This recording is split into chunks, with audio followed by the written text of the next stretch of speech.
भटली रसादाण्ड पड़िया राष्ट्रीय स्वयंसेवक संघर शताब्दी समारोह। भटली रसादाण्ड पड़िया राष्ट्रीय स्वयंसेवक संघर भटली खंड पक्षर आज अपराह्न 4टारे भटलीर खंड कार्यवाह रामचंद्र भोई तत्वावधान में श्री विजया दशमी उपलक्षे भटली खंडर शताधिक स्वयंसेवक संघर शताब्दी समारोह आरंभ हो जाइछि।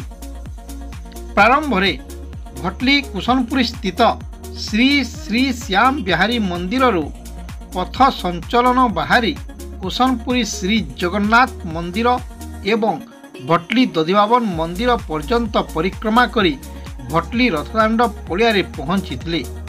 सेठारे पहुंचीबा परे एक समारोह सभा अनुष्ठित होइतला। एही अवसर रे ग्रामर प्रत्येक घर सम्मुख रे झोटी काटी कलश स्थापन करी दीप जाली स्वागत करा जाइतला। एही समारोह रे सत्यवान देहेरी अतिथि परिचय प्रदान करिथिबा बेले मुख्य अतिथि भाव में डॉक्टर रमाकांत शाह जोगदे स्वयंसेवक मानक सेवा कार्यर महानता संपर्क में वैदिक प्रदान करथिले।